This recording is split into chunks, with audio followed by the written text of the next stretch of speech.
que estuvimos enviando ayer y vamos a entrar un poco más en detalle porque es importante que lo entendamos. O sea, no podemos ser lectores superficiales, sino necesitamos ser más profundos. Entonces, esta es la presentación que envié ayer. Es una ampliación, digamos, es una que vayamos paso a paso con relación a lo que envié ayer en la presentación que ustedes ya recibieron del pastor Andrew Enríquez. Es muy importante que entendamos este mensaje, hermanos.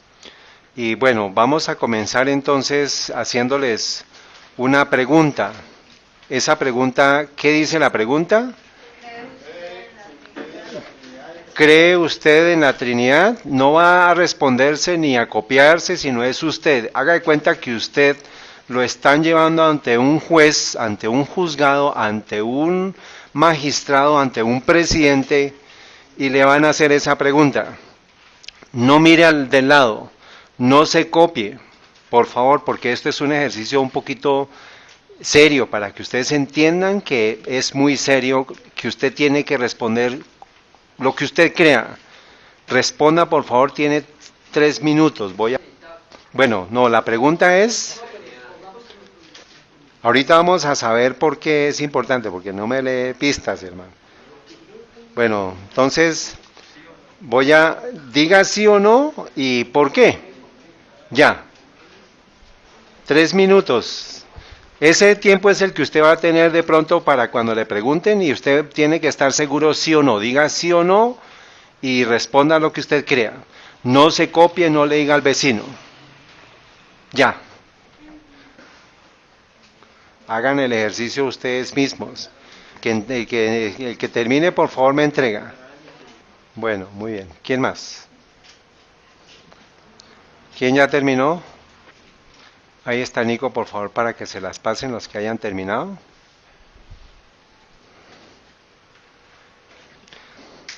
Pero, pues, después vamos a mirar cuántos nos, cuántos sí, y pusieron su nombre, ¿cierto?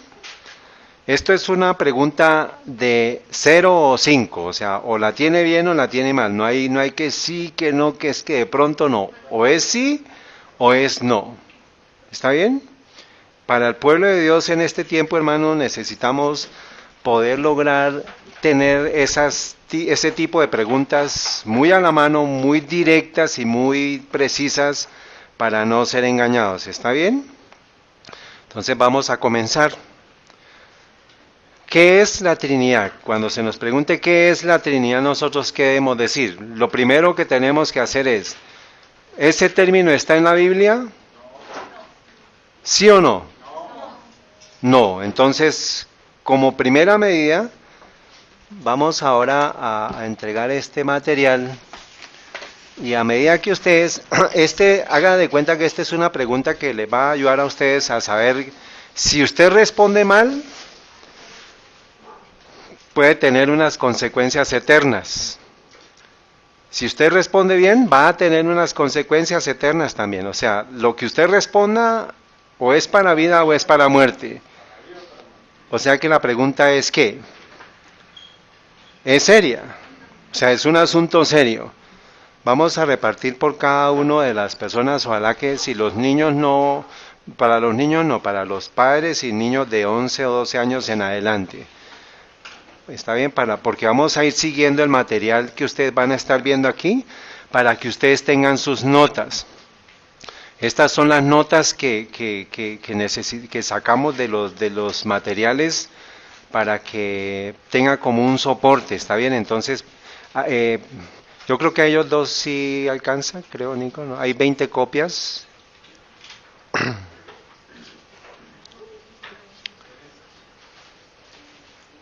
¿La tuya?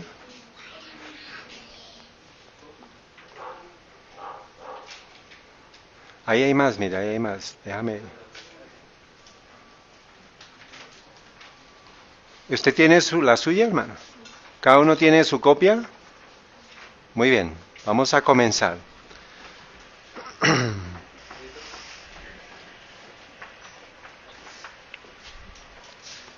Entonces, Se le hizo esta pregunta, está documentada en el libro, un periódico que se llama La Verdad Presente, se publicó en 1903 y le preguntaron a los adventistas de esa época y respondió A.G. Wagoner, y él respondió y dijo que lo siguiente: ¿creen en la Trinidad?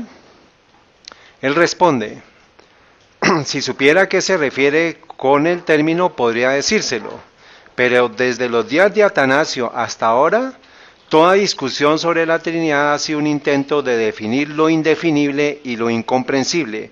Atanasio, ¿quién era? Pues era una persona de la Iglesia Católica. Ustedes pueden buscarlo dentro de la información que ustedes tengan. Digamos, eso lo pueden conseguir fácilmente. No voy a entrar en detalle, pero ustedes lo pueden buscar en sus por Wikipedia o por internet. Lo pueden buscar fácilmente. ¿Está bien? Sigue diciendo el texto. Perdón, un segundo. Desactívame estas alarmas de abajo. Dice: la Trinidad ha sido un intento de definir lo indefinible y lo incomprensible. Miles han sido condenados ¿a qué? A muerte por no profesar la creencia en una fórmula que ni siquiera sus profesores pudieron comprender ni declarar en términos que cualquier otra persona pudiera comprender. O sea, muchas personas han muerto por no responder que profesan la creencia en la Trinidad. O sea, si usted responde que usted sí cree en la Trinidad, a usted no le van a hacer nada a ellos, pero si usted dice que no cree en la Trinidad, para ellos va a ser usted un problema. ¿Está claro? Muy bien. ¿Y de dónde sale ese término? Pues ni siquiera los autores saben cómo explicarlo. Entonces, ¿de dónde viene ese origen? ¿De dónde viene? Entonces vamos a poderlo definir en esta presentación. Entonces, dice él, ¿qué podemos sí decir? Dice: las Escrituras revelan un solo Dios, un Padre de todos, nuestro Señor Jesucristo, que es el brillo de la gloria del Padre, y el Espíritu Eterno, a través de quien Cristo se ofreció a sí mismo y fue resucitado entre todos los muertos. Entonces ahí les dejo a ustedes para que ustedes por favor complementen la lectura, y luego sigue diciendo: preguntan lo que enseñamos sobre la Trinidad. Le hicieron la pregunta a A.G. Wagoner si nosotros los adventistas en ese momento enseñábamos sobre la Trinidad, y le dice: preguntan lo que enseñamos sobre la Trinidad. En la medida en que no encontramos tal expresión en las Escrituras, no enseñamos nada al respecto. Pero en cuanto al Señor de Dios, al ser de Dios, la expresión de las Escrituras, el ser de Dios, la deidad, la divinidad que se revela en el Padre, en la palabra que es el Hijo y el Espíritu Santo. Entonces, si a usted le preguntan ¿qué cree en la Trinidad?, ya usted puede decir: no, porque no está en la Biblia, pero sí creo en ¿qué, hermano Carlos? En la deidad, porque ese término sí está en la Biblia, que lo componen ¿quién? El Padre, el Hijo y el Espíritu Santo. ¿Está claro hasta acá?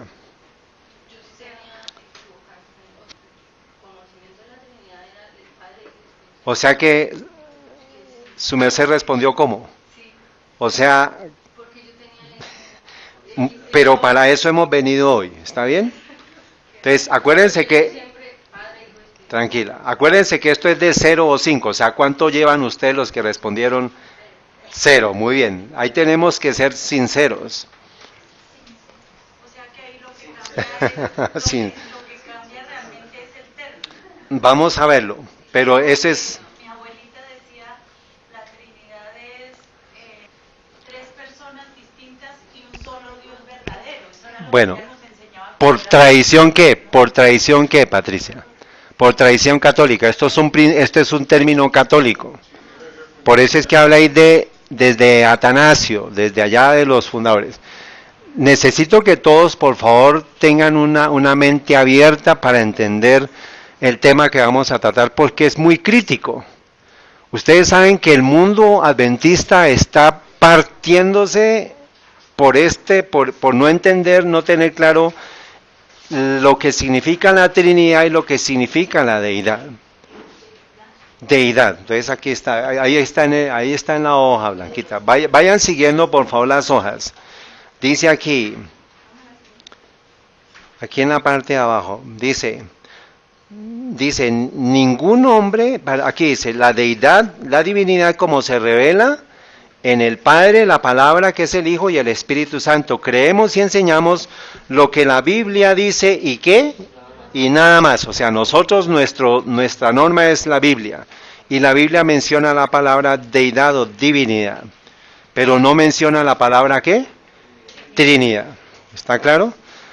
Dice, ningún hombre puede por medio de la búsqueda descubrir a Dios. Ninguna criatura puede entender al Todopoderoso a la perfección. ¿O quién entiende a Dios a la perfección? Nadie.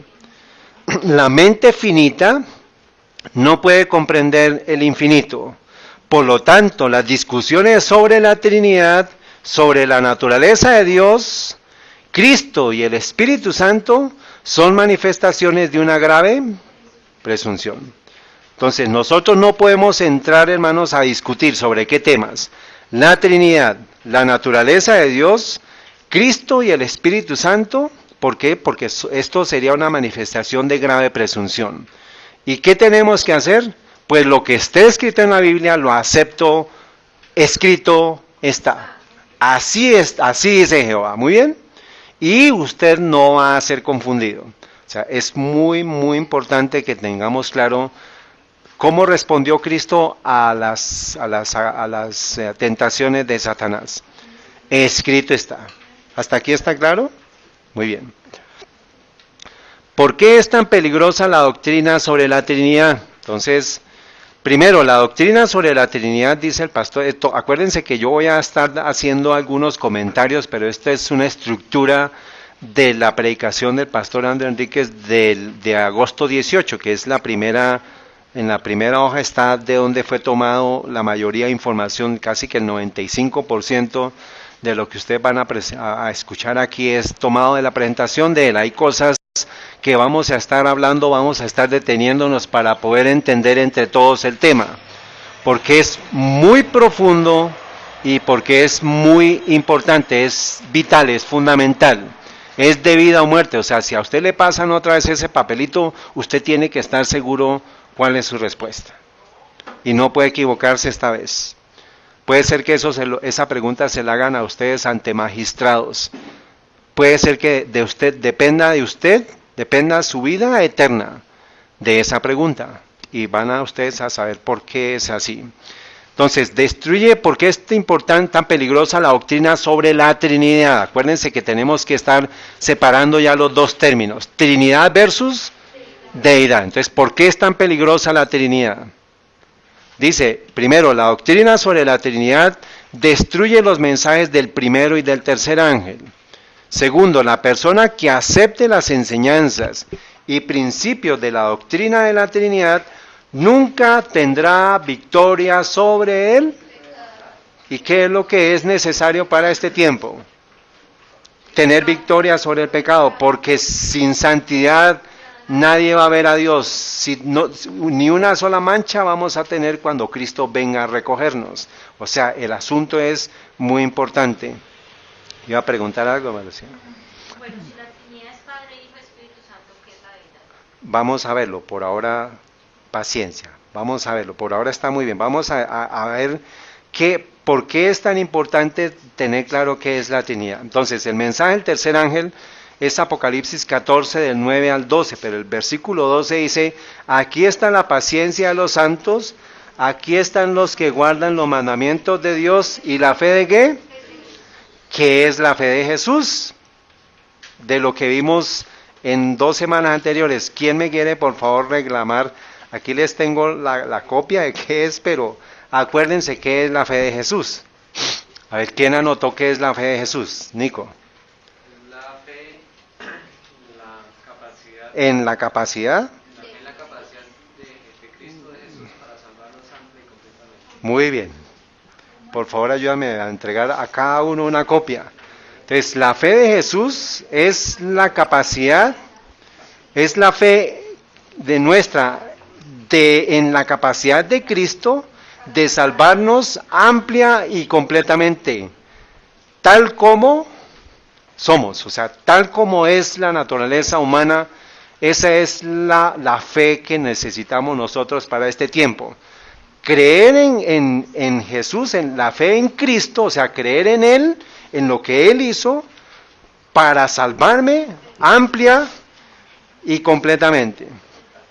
¿Está bien? O sea, en Él está todo, en Cristo está todo. En Cristo está todo lo que usted necesita para su salvación. Entonces, la fe de Jesús, que dice Apocalipsis 14:12, cuando dice, aquí está la paciencia de los santos, los que ¿qué? Los que guardan los mandamientos de Dios y la fe de Jesús. Ahora usted ya con el papelito que usted está recibiendo, para ellos. Con el papelito que usted está recibiendo, ahora usted ya va a poder tener claro qué es la fe de Jesús. O sea, la fe en la capacidad de Cristo. ¿Para qué, Tito? Lea por favor el papelito. ¿Dónde está, dice, la fe de Jesús? En la parte de abajo.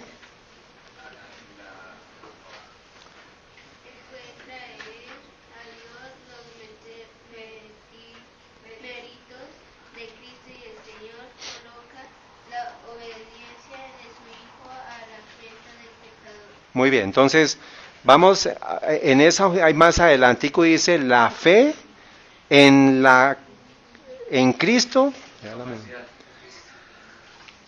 la fe en la capacidad. Entonces resalten por favor donde dice en la parte aquí de abajo, dice la fe en la capacidad de Cristo para salvarnos amplia y completamente es la fe de Jesús. ¿Está bien? Resalten eso.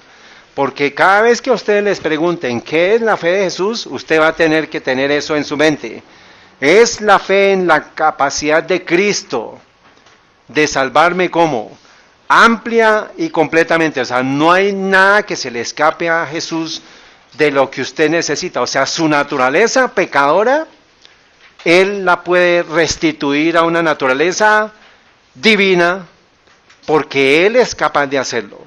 No por sus méritos, sino por sus obras, por su mediación, por su capacidad, por lo que Él hizo. Por la muerte de Él en la cruz, Él dio la capacidad para que todos tengamos victoria sobre. ¿Está claro? Ese es, ya les queda a ustedes, por favor colóquenlo en sus diarios, péguenlo por favor para que no se les vaya a perder. Muy bien. Y el primer ángel, ¿qué dice? Apocalipsis 14, del 6 al 8, habla, del 6 al 7 habla del mensaje del primer ángel. Y el mensaje del primer ángel dice, temed a Dios y dadle gloria, ¿por qué? Porque la hora de su juicio ha venido, ya sabemos en dónde se comenzó a dar ese mensaje, y adorad a aquel que hizo, ¿qué?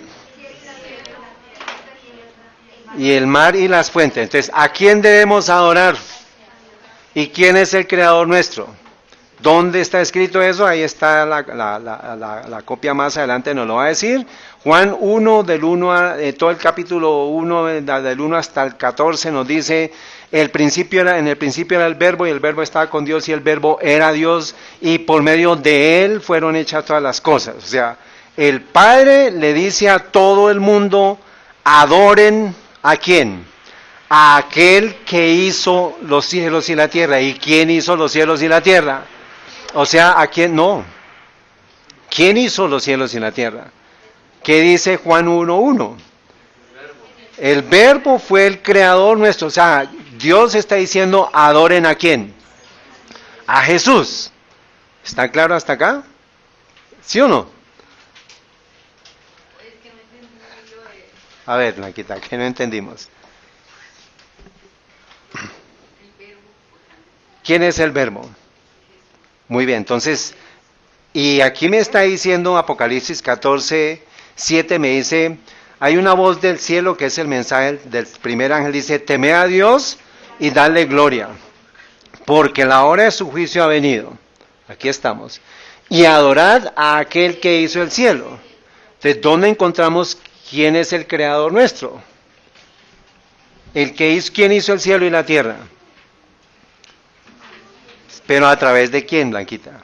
O sea, ¿quién es el instrumento que usa Dios? Dice, yo te comisiono a ti para que tú crees al hombre. ¿Quién fue? Entonces ese es Juan 1:1. En el principio era el verbo, las Biblias, por favor. En el principio era el verbo y el verbo estaba con Dios y el verbo era Dios. Siga leyendo, por favor, Blanquita. Juan 1:1. Y el verso 14. ¿Qué dice el verso 14? Y el Verbo se hizo carne y habitó entre nosotros lleno de gracia y verdad. Y vimos su gloria y que como Hijo único recibió del Padre. ¿Quién es el creador entonces? Y se hizo carne y habitó entre nosotros. Entonces la clave es que tenemos que definir qué carne, qué tipo de carne fue la que Él tomó. Porque eso es la clave para poder entender la diferencia entre Trinidad y Deidad.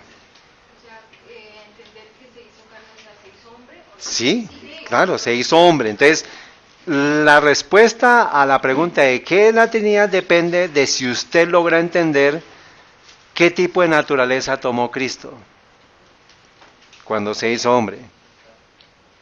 O sea, carne. Entonces recuerden eso, se hizo carne. ¿Y qué significa que se haya hecho carne? O sea, fue como nosotros. Un humano como un hombre. Muy bien, vamos a seguir.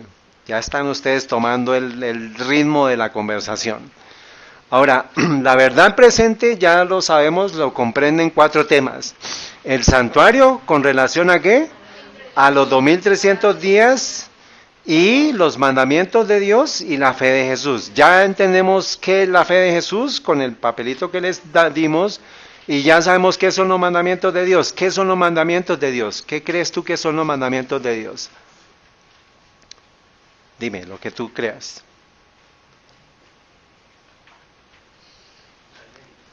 La ley de quién? O sea, son los 10 ¿qué? Ya sabemos, eso es claro, no tiene ciencia. Nosotros sabemos, cuando nos digan qué son los mandamientos de Dios, ¿tú qué vas a responder? ¿Son los 10? Muy bien, son los 10 mandamientos, muy bien. Eso va a explicarnos a nosotros en dónde está parado un adventista en el pasado, en dónde está parado en el presente y en dónde está parado en el futuro. Esos son los 4 temas que ahí están en la hojita. Ustedes, por favor, ese papel, ráyenlo todo lo que quieran, pero ráyenlo no haciendo dibujos, sino con sus notas personales, porque eso les va a ayudar a ustedes más adelante. ¿Está bien? Ese material es suyo. Entonces, dice Primeros Patriarcas y Profetas, página 12 en español, dice, el Padre obró, Blanquita, por medio de su Hijo, en la creación de todos los seres celestiales, porque en Él fueron creadas todas las cosas, sean tronos, sean dominios, principados, potestades, todo fue creado por medio de Él y para Él, lo dice Colosenses 1:16. ¿Está bien? O sea, por medio del Padre, ¿cómo nos creó? ¿Con quién fue que nos creó?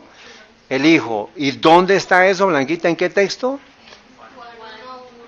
1:1, 1:2, el 1:14 le confirma que el verbo se hizo carne y habitó entre nosotros. O sea, no hay ciencia ahí de complicada para entender eso. ¿Tú lo entiendes? Él se hizo carne para habitar ¿en quién? En medio de nosotros. Sigan prestando por favor atención. Dice, Patriarcas y Profetas, página 14.3. Los ángeles reconocieron con mucho gozo la supremacía ¿de quién? De Cristo, y postrándose ante Él, le rindieron su amor y adoración. O sea que si los ángeles se postran ante Cristo y nosotros somos hechos menos que ángeles, ¿qué debemos hacer nosotros también? Adorarlo, postrarnos ante ¿quién? Ante el Hijo, ante Cristo. Muy bien. Dice, Lucifer se postró con ellos, pero en su corazón se libraba un extraño y feroz ¿qué? Conflicto. La verdad y la justicia, la verdad, la justicia y la lealtad luchaban contra los celos y la envidia. O sea que miren, acuérdense lo que leímos del Salmo 85:10. En los ángeles celestiales y en todo el cielo se respira la misericordia, la verdad, la justicia y la paz. Cuando se dio ese conflicto, estaban luchando esos principios de Dios, que son el amor, la justicia, la misericordia. Estaban luchando ¿con qué? Con los celos y la envidia. O sea, comenzó a gestarse eso allá adentro en el corazón de Lucifer. O sea, nos están dando, hermanos, por medio de la visión profética, los escritos proféticos de Elena de White nos están dando lo que estaba pensando Satanás en los atrios celestiales. Imagínense esa belleza, que podamos nosotros vislumbrar qué era lo que estaba pasando en la mente de Satanás y en el corazón de Satanás. Muy bien, sigamos. Ahora en la página 12.2 de Patriarcas y Profetas, sigan por favor sus lecturas. El soberano del universo no estaba solo en su obra benéfica. ¿Quién es el soberano del universo? El Padre, muy bien. Y tuvo un compañero, ¿qué? Colaborador que podía apreciar sus designios. ¿Quién es él? Más adelante lo dice Cristo, el Verbo, el unigénito de Dios, era uno solo con el Padre, eterno, uno solo en naturaleza, en carácter y en propósitos. Era el único ser que podía penetrar en todos los designios y fines de Dios. Ya nosotros hemos estudiado por medio del conflicto, la gran controversia, cómo se desarrolló ese conflicto en el cielo y cómo fue el expulsado del cielo. ¿Está bien? Ahora, Juan 1:1, del 1 al ya lo leímos, en el principio era el Verbo, y el verso 14 confirma que es el Verbo fue hecho carne y habitó entre nosotros. ¿Está bien? ¿Quién es ese Verbo? Dime, ¿cómo te llamas tú? Nicole. ¿Quién es ese Verbo? Si ella lo entiende, hermanos, yo me voy a enfocar en ella y en otra visita que tengamos aquí. Bueno, no, allá, ¿tú? ¿Freire? Breiner, bueno, muy bien. Tú también. Entonces, y Apocalipsis, acuérdense lo que dice Apocalipsis 7, dice, adorad a aquel que hizo el cielo y la tierra. O sea que cuando me dice adorar al cielo, pues yo debo recordar Juan 1, que me dice era el Verbo, o sea que yo debo adorar al Verbo. Porque si los ángeles se postran, pues yo mucho más tengo que hacerlo. ¿Está bien? Muy bien, ahora Romanos 8:3 dice, porque lo que era imposible para la ley, por cuanto era débil por la carne, Dios enviando a su Hijo en semejanza de carne, de pecado, y a causa del pecado, condenó al pecado ¿en qué? Entonces, cuando me dice Apocalipsis, Juan 1:14 me dice, y el Verbo se hizo carne, entonces la respuesta de qué tipo de carne fue, me la da Romanos 8:3, que es que una naturaleza que en semejanza de qué? Carne de pecado, o sea, en carne pecaminosa. ¿Está claro? Muy bien, ¿está claro hasta acá? ¿Todo está claro? Alba Lucía y todos. ¿En qué tipo de carne o en qué tipo de naturaleza vino Cristo? En una carne pecaminosa. Pueden poner usted el término carne pecaminosa para que se acuerden más. Carne pecaminosa, o sea, una naturaleza pecadora. ¿Hasta aquí está claro? Todos los textos los estamos usando por medio de la palabra de Dios y el espíritu de profecía. Entonces, Cristo vino en una naturaleza de carne de pecado. ¿Está claro? Muy bien. Nicole, ¿está claro? Y Hebreos 2:14 me lo confirma. Así que por cuanto los hijos participaron de carne y sangre, él también participó de lo mismo. ¿De quién se está haciendo referencia o a quién se hace referencia? A Cristo. Para destruir por la muerte al que tenía el imperio de la muerte, es a saber, al diablo. Y librar a los que por el temor de la muerte estaban por toda la vida sujetos a servidumbre. O sea, cuando Cristo viene, se hace carne y habita entre nosotros, Él viene a liberarnos de la esclavitud del pecado, ¿y quién nos sometió a ese pecado? Satanás. Muy bien. Y Génesis 5.1 me dice, este es el libro de las generaciones de Adán. Entonces aquí me está haciendo la distinción de dos simientes. Cuando me habla de la simiente de Adán, es desde Adán hasta nuestros días, ¿está bien? Pero resulta que nosotros tenemos un nacimiento nuevo, una naturaleza nueva. ¿Cuándo recibimos esa naturaleza? En el bautismo. Por eso es que cuando Nicodemo tiene la entrevista con Jesús, ¿qué le dice? Es necesario que nazcas de nuevo, porque lo contrario no vas a ¿qué? Entonces necesitan nacer del agua y del espíritu. En ese momento hay una nueva naturaleza, pero es una naturaleza espiritual y no es una naturaleza física, porque la naturaleza física viene ¿desde dónde? Desde Adán y Eva hasta nuestros días. ¿Está claro? ¿Está claro, hermanos? Muy bien. Entonces, usted puede llegar a la genealogía de Cristo por medio de lo que dice la Biblia. En Mateo encuentra usted la genealogía y en Lucas se encuentra la genealogía de Cristo desde Adán hasta él.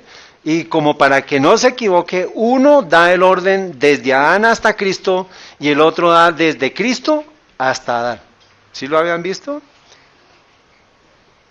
Mírenlo y verá. Está invertido precisamente, es la misma, sino que uno comienza desde el principio y el otro comienza desde el final. Pero llegan a las mismas fechas, a los mismos datos. Y la Biblia no se equivoca, usted puede encontrar la genealogía por medio de las dataciones que hay en Génesis, en Crónicas, en Números, están las genealogías de cada uno. Así usted puede llegar a la fecha actual y se complementa la historia de la humanidad hasta los días de Moisés, y tenemos registros de lo que pasó con Moisés, de lo que pasó con Abraham, con todos los imperios asirios, babilónicos. Después tenemos la historia de Daniel. Ahí está la trazabilidad para llegar hasta Jesús, ¿está bien? Y desde Jesús, pues hasta nosotros, porque tenemos ya la historia de todo lo que fue el Imperio Romano y lo que han sido la historia moderna actual. Muy bien. Entonces, sin embargo, el papado romano enseña que Cristo nació en una naturaleza sin pecado. Nosotros creemos que nació en una naturaleza pecaminosa, o sea, como nosotros. ¿Está bien? ¿Está claro? Ya vi una cabeza que dijo que no. ¿Qué no entiende o qué no está claro?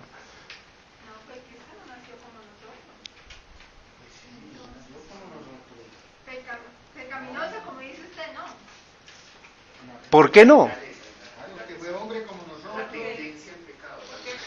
Hasta aquí hemos estudiado en qué tipo de naturaleza nació Cristo. Humana.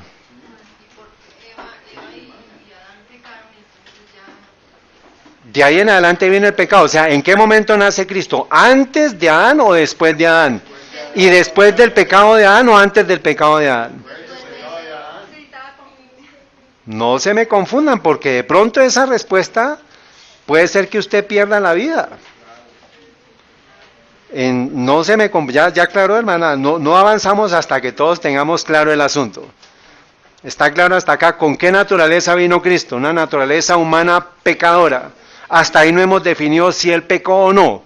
Estamos definiendo en la naturaleza, lo físico. ¿Acaso él no comió? ¿Acaso él no vivió entre nosotros? Muy bien. Ahí, está claro. Entonces, dice A.T. Jones en una publicación de 1901, dice: muchos protestantes, si no la gran mayoría de ellos, así como otros no católicos, piensan que la Inmaculada Concepción se refiere a la concepción de Jesús por la Virgen María. Pero todo esto es un error. No se refiere en absoluto a la concepción de Cristo por María, sino a la concepción de María misma por su madre. Entonces, cuando a usted le hablen, usted escuche el término de la Inmaculada Concepción, no crean que está hablando de la Inmaculada Concepción de Jesús, sino con base en la tradición católica, al pensamiento católico, creen que ¿quién fue la Inmaculada? María, o sea que María teniendo una naturaleza inmaculada, ya podía dar a luz a un hijo inmaculado, que es Cristo, pero no, nosotros sabemos que Jesús tenía una naturaleza y por tanto su madre. ¿Ustedes han meditado en el Salmo 51 en esta semana? ¿Quién ha meditado en el Salmo 51?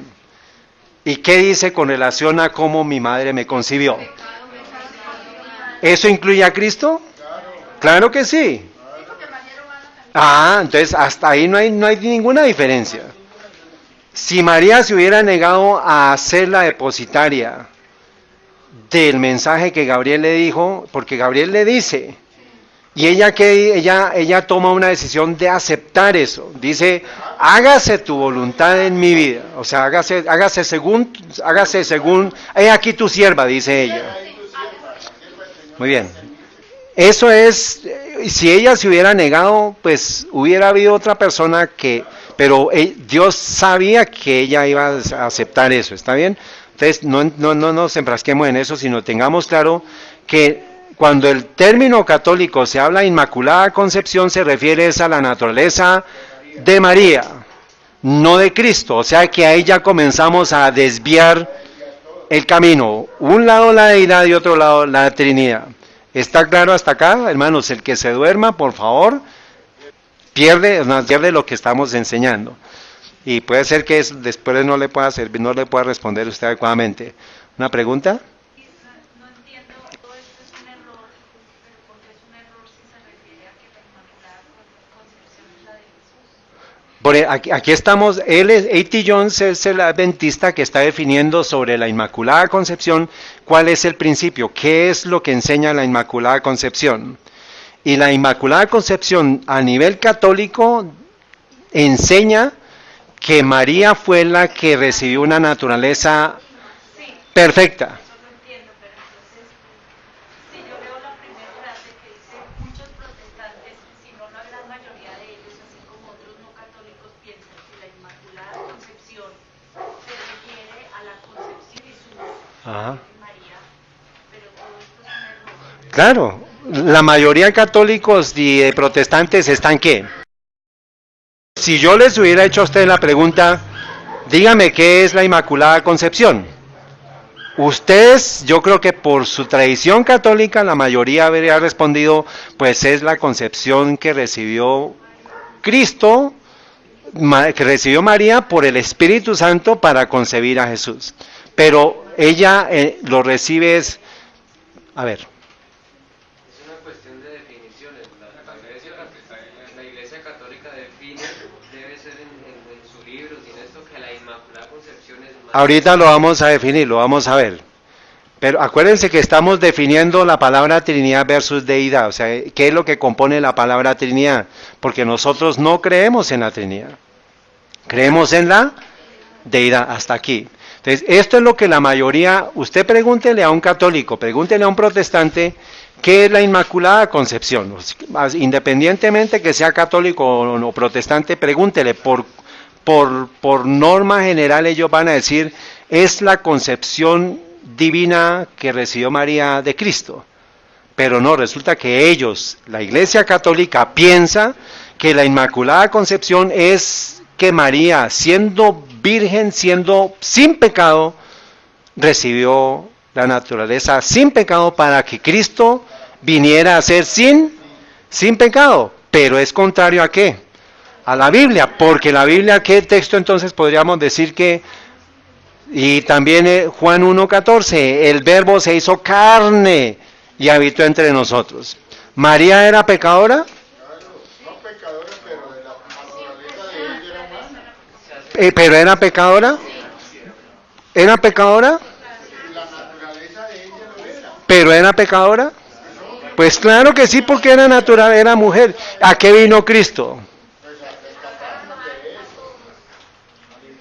¿Qué es el nombre de Cristo? ¿Qué significa Jesús? Vino a salvarnos de nuestros pecados. ¿Llamarás por nombre Jesús? Que traducido es, que significa que vino a salvarnos de nuestros pecados. Hermano. Era pecadora, con carne pecadora, ni uno que sea justo. Pero recibió el perdón de pecados y ahora ya se convierte en hija de Dios, así como todos nosotros. No hay ninguna diferencia. Y bienaventurada. Señor, Y también bienaventurada. pero ¿tiene algún beneficio con relación a nosotros? Entonces, todos somos bienaventurados, todos somos bienvenidos de los ojos de Dios.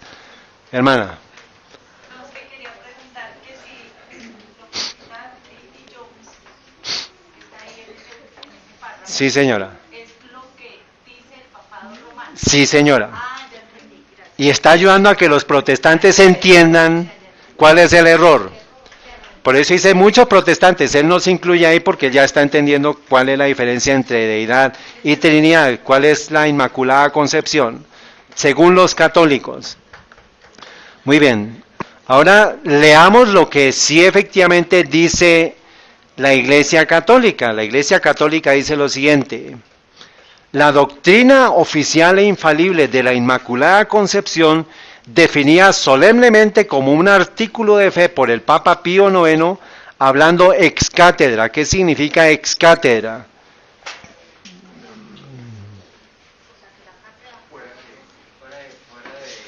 Fuera de errores.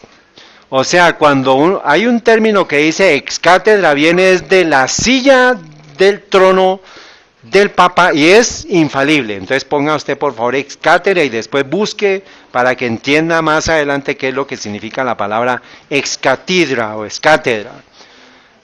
Y lo escribió él el 8 de diciembre de 1854. O sea, a partir de 1854 se comenzó a introducir el principio de la Inmaculada Concepción. ¿Está bien?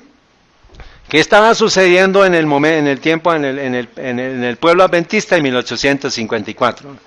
Estaba aflorando todo el proceso. Después de haber salido de 1844, comenzó el desarrollo del movimiento adventista. ¿Está bien? Y para que sepamos, hermanos, que el Señor maravillosamente en 1858 hizo que se publicara un libro que desenmascara todo lo que el papado estaba tratando de introducir con esas doctrinas. ¿Qué libro? La Gran Controversia. Vamos a mirarlo ahorita. Bueno, sigamos aquí leyendo. Dice, por la autoridad de nuestro Señor Jesucristo. Acuérdense que esto es un texto católico, esta es una referencia católica. ¿Está bien? Esto es católico, por favor. Hasta abajo, donde dice página 214. Dice, por la autoridad de nuestro Señor Jesucristo, de los benditos apóstoles Pedro y Pablo, y por nuestra propia autoridad, o sea, hablando como ellos como Papa, declaramos, pronunciamos y definimos, o sea, esto es dogma de fe para los católicos, que la doctrina que sostiene que la Virgen María más bendecida, o sea, más bienaventurada, pero no tiene nada de bienaventurada porque es un ser humano escogido por Dios, así como Isaías, Moisés, Daniel, como cualquier instrumento para la obra de Dios. Ella fue un instrumento, ella dice, he aquí tu sierva.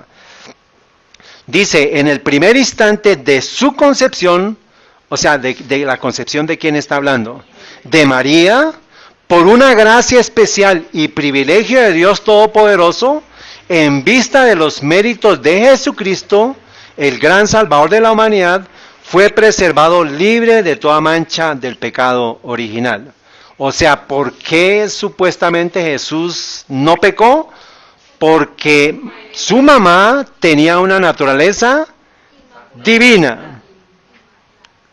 Eso es un error con base en las escrituras de la palabra de Dios. ¿Está bien? ¿Está claro hasta acá?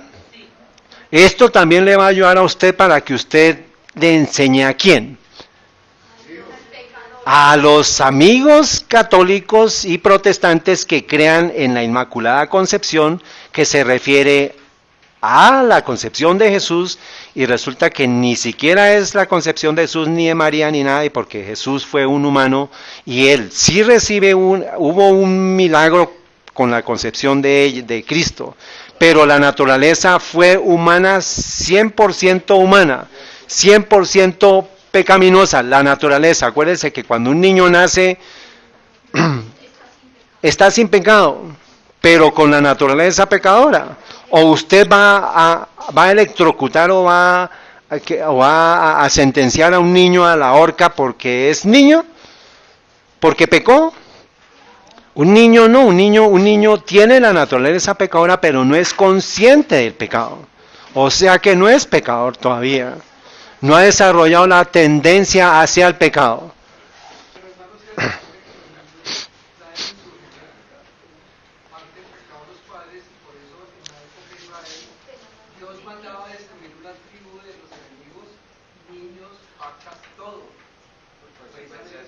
Pero no por la genética, sino por lo que los padres iban a hacer de ese niño. Pero no porque la genética, porque si el niño, hermano, para que sepa, mire, si usted toma un niño recién nacido y lo pone en un hogar cristiano, ¿qué valores va a recibir él? ¿Lo que recibió de su genética? No, entonces no depende de la genética, depende de lo que hicieron los padres con el niño. ¿Quién le enseñó a Jesús los principios de verdad que debía seguir con base en la palabra de Dios? María, la mamá.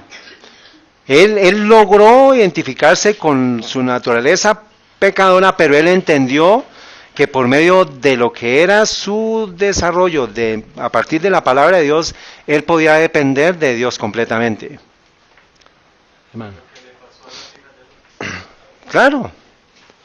Sí, o sea, toda la historia de la Biblia nos tiene evidencias completas de que si usted toma un niño, ¿qué le pasó a José? ¿Qué le pasó a todos los que a Daniel? Claro, o sea, no es genética, o sea, la genética claro que ayuda, pero usted por su instrucción y por su educación usted puede alterar el ciclo o alterar la secuencia de una persona, de un niño, con base en las enseñanzas que usted le dé, ¿está bien? Vamos a seguir. Dice, dice aquí, por lo tanto, si alguien presume lo que Dios puede evitar, entonces aquí hay una advertencia, aquí hay una condenación. Por lo tanto, si alguien presume lo que Dios puede evitar, que piense en su corazón de otra manera, que no haya sido definido por nosotros. Hágale saber y además que están, ¿qué? Condenados por su propio juicio. O sea que si usted no cree en la concepción inmaculada de la Virgen María, usted está sentenciado ya por la Iglesia Católica. ¿Está claro? Está usted condenado por su propio juicio. Pero ¿qué es lo que nos espera a nosotros? O sea que parte de lo que pueden ser las preguntas hacia el futuro en los magistrados, ¿cuál va a ser? Puede ser, ese es parte, o en la Trinidad, eso es parte de lo que tenemos que estar preparados para responder contundentemente con un escrito está. ¿Está bien?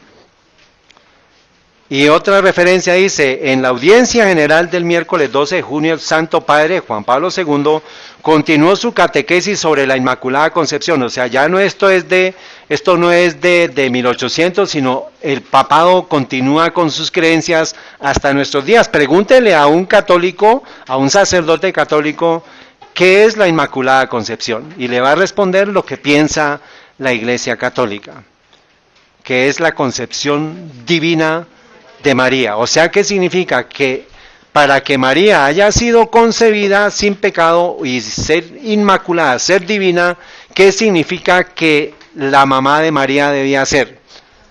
Igual. Y su bisabuela y su tatarabuela, o sea que hay un linaje de divinidad para que por medio de ese linaje llegan ellos. Llegan ellos. Ellos son sin pecado. O sea, el Papa cuando habla de ex cátedra es que Dios pronuncia palabra. Y ellos son infalibles. La infalibilidad del papado viene de esta creencia.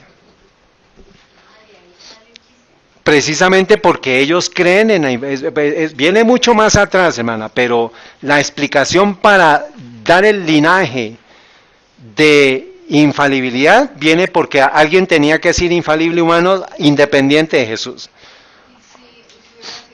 Si hubiera sido así, o sea, no habría Entonces, ¿qué hace la Inmaculada Concepción? Desvía la necesidad de un Redentor que es Cristo, ¿y a dónde la dirige? ¿Hacia quién? Hacia María. Por eso es que ella es la mediatrix, ella es la intercesora ante el Padre. No existe sacrificio, para ellos no existe, es la obra mediadora, la intercesión de María. Va subiendo el puntaje para que no sea 0. Es el fracaso ahorita, ahí está en la hojita. Muy bien. ¿Qué horas son, hermanos? No ha llegado la persona que tiene que... Vamos a continuar. ¿Ya está ahí? ¿Ya llegó? Muy bien. Quería apuntar que la misma Virgen María acepta que ella es una persona Claro, corriente, claro. según las Escrituras. ¿En qué texto, por favor? Lucas 1 Lucas 1. ¿Qué dice Lucas 1? dice, espera, sí,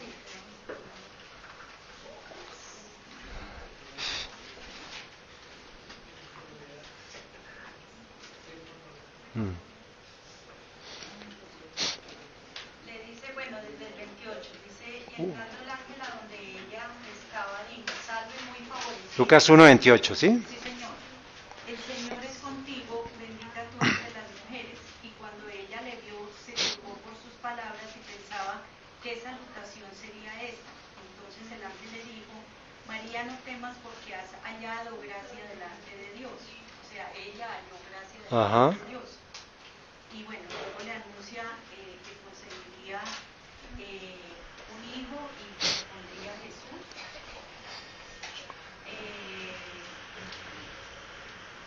Más abajo dice,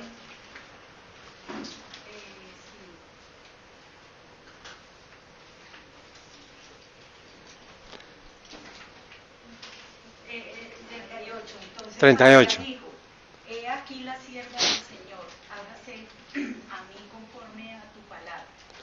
Muy bien, hasta ahí. Gracias, Patricia. Bueno, sigamos. Dice, declaramos, dice, si está citando la misma bula papal, la misma que se llama Ineffabilis de Pío IX de 1854, diciendo, declaramos, pronunciamos y definimos que la doctrina que afirma que la Santísima Virgen María, desde el primer momento de su concepción, por una singular gracia y privilegio de Dios Todopoderoso y en vista de los méritos de Jesucristo, Salvador de la raza humana, fue preservada libre de toda mancha del pecado original. Eso es lo que piensa la Iglesia Católica con relación a la Inmaculada Concepción. Y por eso entonces ya Cristo, explican, y Cristo viene a ser ¿qué? Sin pecado por la naturaleza de María. Pero es contrario a la Biblia porque la Biblia nos dice que heredó una naturaleza pecaminosa porque viene de descendencia ¿de quién? De Adán. Ahí están las genealogías de Mateo y de Lucas. Muy bien. Dice, esta concepción es definida, entonces dice A.T. Jones, esta concepción es definida por los escritores católicos de esta manera.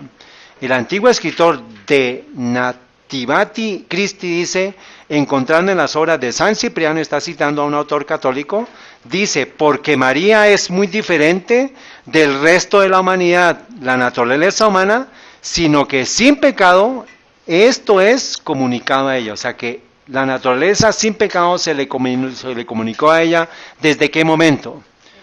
Desde su concepción, o sea que significa que su mamá debía haber tenido también naturaleza divina. Y su mamá, su abuela, su bisabuela, su tatarabuela, hasta llegar a ¿dónde? Pero resulta que la Biblia nos dice que Adán y Eva pecaron y ese es el origen de toda la raza humana. O sea que María recibe una naturaleza pecadora, así como su Hijo Cristo Jesús. Pero no hemos entrado al tema de si Cristo pecó o no, estamos hablando de la naturaleza de Cristo, ¿está bien? Y sabemos nosotros que Cristo no pecó, pero ¿por qué? ¿Por su naturaleza divina o por sus decisiones? Porque el pecado es una decisión. ¿Está claro? O sea que la naturaleza de Cristo no tiene nada que ver con la decisión suya de pecar.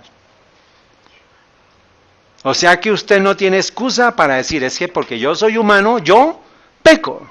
Porque Cristo logró vencer el pecado en una naturaleza pecadora humana. Esa es la gran noticia para el pueblo de Dios y para el mundo entero, que por medio, a pesar de nuestra naturaleza, podemos nosotros lograr tener una naturaleza divina. ¿En qué momento sea eso? En el momento en que usted es bautizado. Acuérdense de las dos naturalezas, la naturaleza humana y la naturaleza divina. ¿En qué momento llega la naturaleza divina? Cuando yo acepto a Cristo como Salvador, comienza la naturaleza espiritual a crecer. Divina, esa es la naturaleza humana, divina. Que va a estar en conflicto con la naturaleza carnal. Acuérdense que lo que vimos la semana pasada. Una naturaleza tiene que morir y la otra naturaleza tiene que vivir. No pueden estar digamos, finalmente va a haber un conflicto, como le pasó a Lucifer. Hay un conflicto en cada uno de nosotros.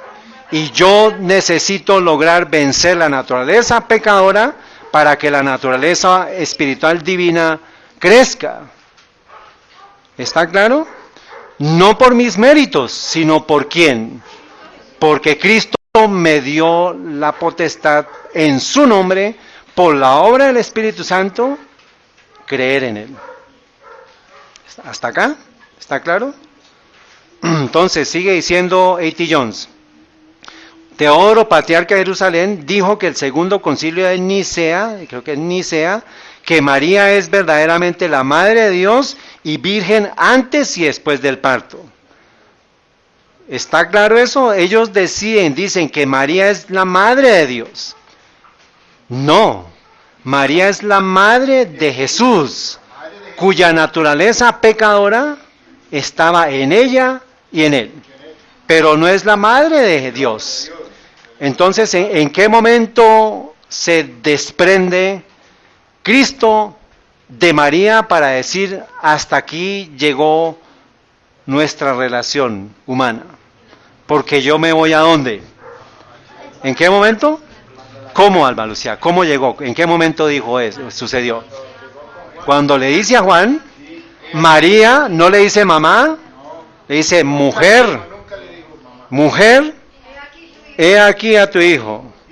Juan, he ahí a tu madre. En ese momento se desvincula ella de la parte humana. Él se desvincula de la parte humana de ella, porque él iba ¿a dónde? Al Padre otra vez, a recibir una naturaleza glorificada. ¿Está claro? Muy bien. ¿El hermano ya está ahí? Bueno, hasta las 11:30 seguimos entonces. Dice, la fe de nuestros padres, esto es una obra católica, dice, esto pone claramente a la naturaleza de María más allá de cualquier semejanza o relación real. Esto lo dice el cardenal Edward Gibbons, que es uno de los cardenales más importantes que ha tenido la Iglesia Católica. Ustedes pueden buscar la referencia. Dice él en La fe de nuestros padres, páginas 198, 199, que es autoría del cardenal Gibbons, dice, afirmamos que la segunda persona de la Santísima Trinidad. Entonces, acuérdense, ¿cuál es la primera persona? ¿Quién es? Entonces, nosotros tenemos que tener claro, la Trinidad es Padre, Hijo y Espíritu Santo. Y la deidad es Padre, Hijo y Espíritu Santo. La pregunta es, ¿cuál es la diferencia? Lo vamos a ver. ¿Está bien? ¿Cuál es la diferencia? Entonces, aquí dice, afirmamos que la segunda persona de la Trinidad, que es ¿quién? La palabra de Dios, o sea, ¿quién sabemos qué es la palabra de Dios? El Verbo, que es Cristo, que en su naturaleza divina es desde toda la eternidad el engendrado por el Padre consustancial con Él. Está hablando un católico, acuérdense que está hablando un católico. O sea, está diciendo que el Padre y el Hijo son consustanciales, o sea que tienen una misma sustancia. Él fue engendrado en la plenitud del tiempo al nacer de la Virgen, tomando así de su vientre materno una naturaleza humana de la misma sustancia con la de ella. Pero ¿qué definimos antes de cuál era la naturaleza de ella? Que es divina, o sea que Él es divino por la naturaleza de ella. Bueno, en la medida en que el sublime misterio de la encarnación puede reflejarse en el orden natural, la Santísima Virgen, bajo la sombra del Espíritu Santo, al comunicarse con la segunda persona de la adorable Trinidad, o sea, con Jesús, como lo hacen las madres, una verdadera naturaleza humana de la misma sustancia con la suya propia es de este modo realmente y verdaderamente su madre. O sea, para ellos María es la madre de Jesús, que es Dios. O sea que ella también se convierte en ¿qué? En la madre de Dios. Eso es una blasfemia, hermanos. Pero eso es lo que tenemos que hallar, porque ¿en dónde está la mayoría del pueblo de Dios? En Babilonia. Y esto es parte de lo que tenemos que lograr, entender nosotros. Si usted como adventista del séptimo día no sabe cuál es la diferencia entre Trinidad y Deidad, ¿cómo va a ayudarlos a ellos a salir de los vinos de Babilonia? ¿Está claro, hermanos? Entonces, ¿cuál es la diferencia entre la Deidad y la Trinidad? Y aquí dejamos esto para continuarlo más adelante. Entonces decimos, Trinidad por un lado y Deidad por otro lado. ¿Está bien? Tenemos Trinidad, que es la católica, y la Deidad es el principio protestante, el principio bíblico. ¿Qué es la Trinidad? El Padre, el Hijo y el Espíritu Santo. La Deidad es Dios, es Padre, Hijo y Espíritu Santo. Pero ¿cuál es la diferencia? Pues que el Hijo, según la Trinidad, tiene naturaleza divina, y nosotros como protestantes, basados en la palabra de Dios y el Espíritu de profecía, creemos que la naturaleza de Jesús es, o sea, pecaminosa o pecadora. ¿Hasta aquí está claro? Muy bien. Entonces, si el Padre es el mismo, si el Espíritu Santo, digamos entre comillas, porque no son lo mismo, porque pues finalmente si usted adora al Padre católico, pues no sabe a quién está adorando, porque no es el Padre de la Biblia, porque el Padre de la Biblia tiene a Jesús que nació de naturaleza pecaminosa. O sea que aparentemente puede ser el mismo, pero por título, pero por principio no es el mismo. ¿Está bien? ¿Qué enseña el Espíritu Santo bíblico? Enseña que nos iba a redarguir de pecado, de justicia y de juicio. ¿Qué hizo la Iglesia Católica con los mandamientos de Dios? Los alteró, o sea que indujo a que la gente esté ¿qué? Pecando, o sea que no es el mismo espíritu. ¿Está claro? Solamente nos vamos a concentrar, o sea, por nombre como tal, la naturaleza del Padre es el Padre, por la naturaleza del Espíritu Santo, el Espíritu Santo, según lo que piensan ellos, pero el gran conflicto es en el Hijo. Es en el Hijo. ¿Está bien? El punto controversial es el Hijo. Unos que creen en la naturaleza divina y otros que creen en la naturaleza pecaminosa. ¿Está bien? O sea que, ¿qué respondió? ¿Qué debía usted responder? ¿Cree usted en la Trinidad? No. ¿Por qué? Porque esta enseña que Jesús viene en una naturaleza divina. Ese podría ser una respuesta. Si a usted le preguntan en un juzgado o en un juicio, ¿cree usted en la Trinidad? Usted tiene que decir, no. Y tiene sus razones ya aquí y con base en su experiencia para que usted responda adecuadamente. Entonces, ¿contra quién es la gran controversia? ¿Contra el Padre? No. ¿Contra el Espíritu Santo? Entonces, ¿contra quién es? Contra el Hijo y ¿quién? Y Satanás. ¿Cuál es el original del libro, el nombre original de este libro? ¿Entre quién? Entre Cristo y sus ángeles y Satanás y sus ángeles. No dice la gran controversia entre el Padre y Satanás, ni entre el Espíritu Santo ni Satanás. sino entre Cristo y sus ángeles. Ahorita lo vamos a mirar. Entonces la respuesta es entre el Hijo y Satanás. O sea, y de la diferencia es en que se acepte la naturaleza humana divina o se acepte la naturaleza humana pecadora. Ahí está el asiento, el fundamento del conflicto entre Cristo y Satanás.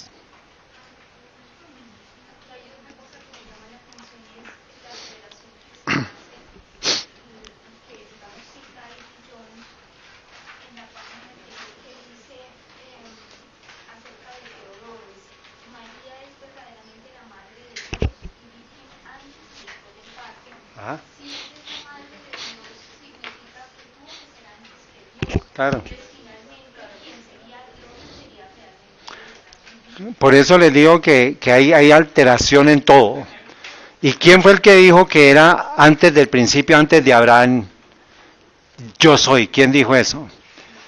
Cristo. Muy bien. Entonces, miremos, esto es un anexo que no lo tienen ustedes ahí, hermanos.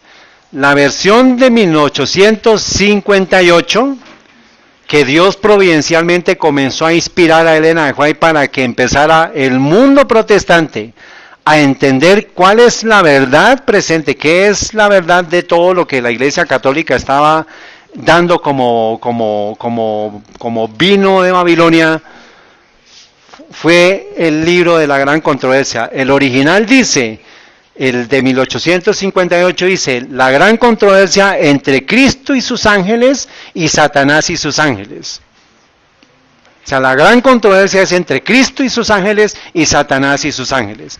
La versión de 1888, que ustedes la encuentran, la portada en el libro, aquí lo encuentran y aquí encuentran el original. En el Congreso de los Estados Unidos se encuentran la copia de 1888, dice, la gran controversia entre Cristo y Satanás Pero el original decía entre Cristo y Satanás, entre Cristo y sus ángeles y Satanás y sus ángeles. Ahora, ¿cómo la llaman ahorita el libro? ¿Por qué se cambió el nombre?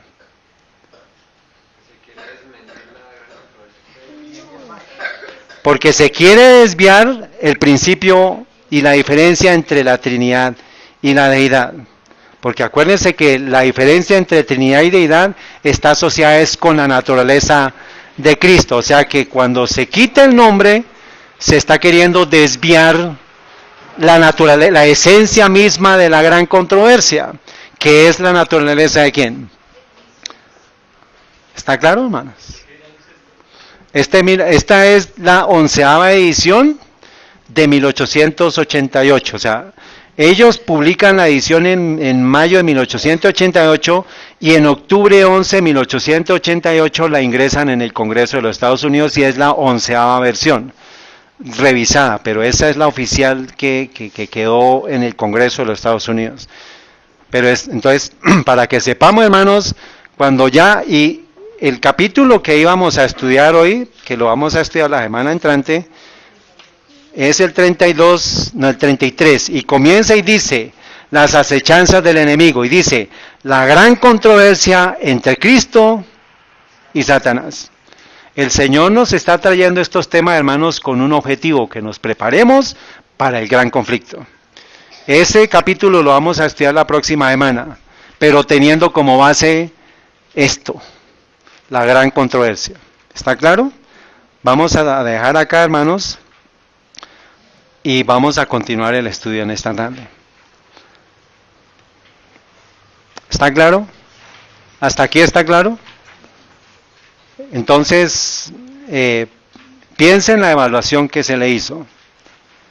¿Y por qué respondió usted sí o por qué respondió no? ¿Hay excusa? ¿Usted como adventista del séptimo día no debía ya conocer esto? Luego no hay excusa. ¿Y para qué es esto? ¿Para qué estamos haciendo este ejercicio? Para que aprendamos más, para que sepamos más, Jamie. ¿Para qué más? cuando nos pregunten de nuestra fe, de lo que creemos, sepamos en qué responder.